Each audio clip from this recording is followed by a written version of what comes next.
Catequeses do Papa Bento XVI. Audiências Públicas de 2006. Coletânea. Quarta-feira, 5 de abril de 2006. O serviço à comunhão.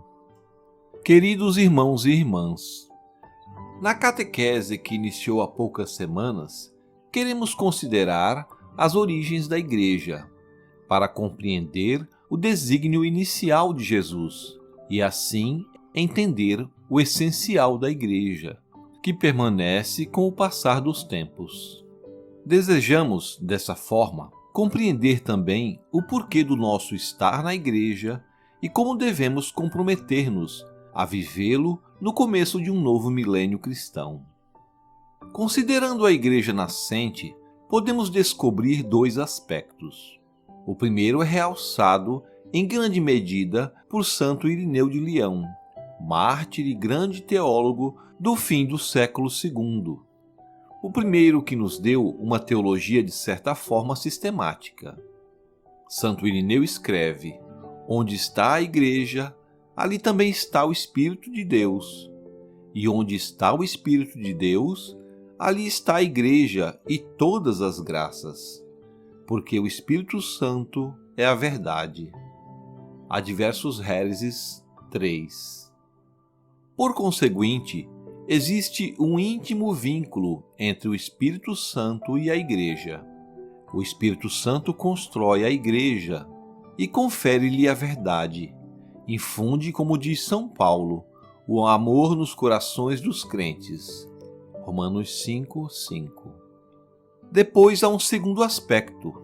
Este vínculo profundo com o Espírito não anula a nossa humanidade com toda a sua debilidade, e assim a continuidade dos discípulos conhece desde o início não só a alegria do Espírito Santo, a graça da verdade e do amor, mas também a prova, constituída sobretudo pelos contrastes acerca das verdades de fé, com as consequentes dilacerações da comunhão.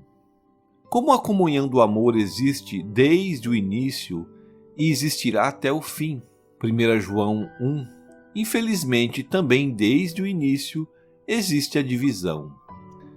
Não nos devemos admirar que ela persista também até hoje.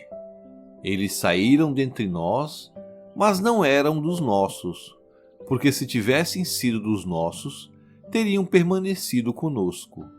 Mas aconteceu assim, para que ficasse claro que nenhum deles era dos nossos. Por conseguinte, há sempre o perigo nas vicissitudes do mundo e também nas debilidades da Igreja, de perder a fé e assim também de perder o amor e a fraternidade. Portanto, é um dever precioso de quem crê na Igreja do amor e deseja viver nela, reconhecer também este perigo e aceitar que não é possível a comunhão com quem se afastou da doutrina da salvação. 2 João 9:11.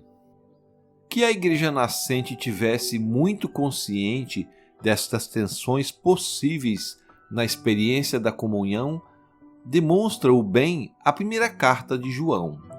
Não há voz do Novo Testamento que se eleve com mais vigor para evidenciar a realidade e o dever do amor fraterno entre os cristãos. Mas a mesma voz dirige-se com severidade drástica aos adversários, que foram membros da comunidade e agora já não são. A Igreja do Amor é também a Igreja da Verdade, entendida antes de mais como fidelidade ao Evangelho confiado pelo Senhor aos seus.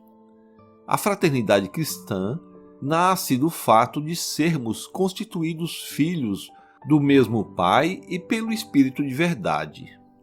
De fato, todos os que se deixam guiar pelo Espírito, esse é que são filhos de Deus. Romanos 8:14. Mas a família dos filhos de Deus, para viverem na verdade e na paz, tem a necessidade de quem a mantenha na verdade e a guie com discernimento sábio e competente. É isto que o ministério dos apóstolos está chamado a fazer. E agora chegamos a um ponto importante. A igreja é toda espírito, mas tem uma estrutura, a sucessão apostólica, a qual compete a responsabilidade de garantir a permanência da igreja na verdade doada por Cristo, da qual deriva também a capacidade do amor. O primeiro sumário dos Atos expressa com grande evidência a convergência desses valores da vida da igreja nascente. Eram assíduos ao ensino dos apóstolos, a união fraterna, coinomia, a fração do pão e as orações. Atos 2:42. A comunhão nasce da fé suscitada pela pregação apostólica, alimenta-se do partir do pão e da oração, e expressa-se na capacidade fraterna e no serviço. Estamos perante a descrição da comunhão da igreja nascente na riqueza dos seus dinamismos internos e nas suas expressões visíveis. O dom da comunhão é guardado e promovido em particular pelo ministério apostólico, que por sua vez é dom de toda a comunidade. Os apóstolos e seus sucessores são, portanto, os guardas e testemunhas competentes do depósito da verdade entregue à igreja, e são também os ministros da caridade, dois aspectos que caminham juntos. Eles devem pensar sempre na inseparabilidade deste duplo serviço, que na realidade é um só. Verdade e caridade, reveladas e doadas pelo Senhor Jesus. Neste sentido, o seu serviço é, antes de tudo, um serviço de amor.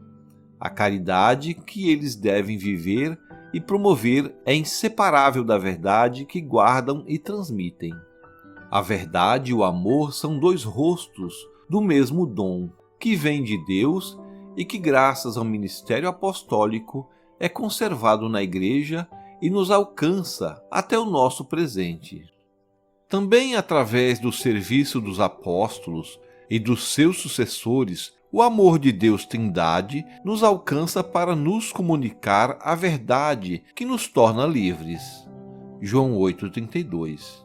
Tudo o que vemos na Igreja nascente nos estimula a rezar pelos sucessores dos apóstolos, por todos os bispos e pelos sucessores de Pedro, para que sejam realmente juntos guardas da verdade e da caridade, para que sejam, neste sentido, realmente apóstolos de Cristo, a fim de que a sua luz, a luz da verdade e da caridade, nunca se extinga na Igreja e no mundo.